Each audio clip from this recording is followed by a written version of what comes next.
Remue ménage.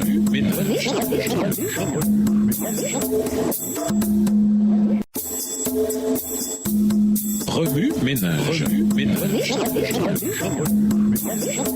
Bienvenue dans votre émission. Remue ménage. Nous voilà à la leçon de mercredi. Invité, les alliances avant Jésus-Christ et après Jésus-Christ. Jésus est la raison pour laquelle l'alliance du Sinaï et l'alliance de la Sainte Seine peuvent partager le même ADN tout en étant deux alliances différentes. L'ancienne alliance historique et la nouvelle alliance historique. L'histoire elle-même est maintenant divisée en catégories. Avant Jésus-Christ et après Jésus-Christ parce que Jésus est venu dans l'histoire et que l'on peut aussi considérer son alliance de cette façon. Sa venue a rendu obsolète l'ancien système de rituels, comprenant par exemple la circoncision et les sacrifices d'animaux. En même temps, elle a initié un nouveau système rituel, incluant le baptême et la Sainte Seine. Concernant le commandement, aimons-nous les uns les autres, 2 Jean, le chapitre 5, Jean pouvait dire « Ce n'est pas un commandement nouveau que je vous écris, c'est le commandement ancien que vous avez reçu dès le commencement. Ce commandement ancien est le message que vous avez déjà entendu. Pourtant, c'est un commandement nouveau que je vous écris, dont la vérité se manifeste en Christ et en vous aussi. » 1 Jean 2, les versets 7 et 8. Comment Jean pouvait-il dire que s'aimer les uns les autres était un commandement ancien et était pourtant un commandement nouveau? Parce que dès que l'on a vu le commandement de s'aimer les uns les autres vécu dans la vie de Jésus, il est devenu nouveau. Le même commandement était à la fois ancien et nouveau après la venue de Jésus entre les deux alliances. De même, l'alliance divine par laquelle Dieu avait diffusé son évangile et invité tous ceux qui l'entendaient à y participer est devenue une nouvelle alliance. Une fois que Jésus est venu en chair sur la terre, nous avons vu les promesses constituant son ADN fondamental se réaliser dans sa vie. Tout aussi important, sinon plus, le sacrifice accompli une fois pour toutes du sang de son sacrifice qui garantit l'alliance éternelle, Hébreux 13 verset 20, a simultanément mis fin au sacrifice d'animaux, Hébreux 8 verset 13, et institué la Sainte Seine. Au niveau de l'ADN, l'alliance est restée la même, mais il y a eu une transformation historique. Ce qui était vrai sur le plan historique l'est aussi sur le plan expérimental. L'expérience de l'ancienne alliance devient l'expérience de la nouvelle alliance lorsque Jésus arrive entre les deux alliances. La réponse à son appel universel et intemporel. Gens du bout du monde, tournez-vous vers moi et vous serez sauvés, car Dieu, c'est moi et personne d'autre. Ésaïe 45, verset 22, détermine si l'on vit une expérience d'ancienne alliance sans espoir éternel ou une expérience de nouvelle alliance qui nous destine à hériter le royaume qui a été préparé pour vous depuis la création du monde. Matthieu 25, verset 34. Au Sinaï, les Israélites ont dit à Moïse, « Toi, Moïse, approche-toi du Seigneur, notre Dieu, et écoute ce qu'il dit. Tu nous communiqueras ensuite ces paroles. Nous les écouterons et nous les mettrons en pratique. » Ce à quoi Jésus a répondu de façon émouvante, le cœur brisé. « Si seulement ils étaient toujours disposés à me respecter en mettant en pratique tous mes commandements, eux et leurs descendants y trouveraient le bonheur en tout temps. » Deutéronome 5, versets 27 à 29. Ils connaissaient la gravité des tentations et des découragements à venir. Ils savaient que sans sa présence constante dans leur vie, ils échoueraient lamentablement. Il voulait qu'ils sachent à quel point il les aimait et se rendent compte de la profondeur de l'engagement qu'il avait pris envers eux. Dans le schéma, il leur avait assuré « Les commandements que je te communique aujourd'hui demeureront gravés dans ton cœur. » Deutéronome 6, verset 6. Cette assurance était à la fois une invitation et une promesse. Elle les invitait à chercher Dieu chaque jour et leur promettait qu'il écrirait sa loi dans leur cœur, transformant chacun de ses commandements en une promesse de ce qu'il accomplirait pour eux et en eux. Aujourd'hui, il nous donne cette même assurance. Remue ménage, où voyez-vous Jésus dans Deutéronome 5, verset 1 à Deutéronome 6, verset 9? Comment avez-vous fait l'expérience de cette assurance de l'ère après Jésus-Christ? Que vous dit Jésus par ces textes? En quoi voyez-vous Jésus différemment ou le voyez-vous de nouveau? Comment réagissez-vous en voyant Jésus de cette manière? Au revoir. Et à demain si Dieu veut.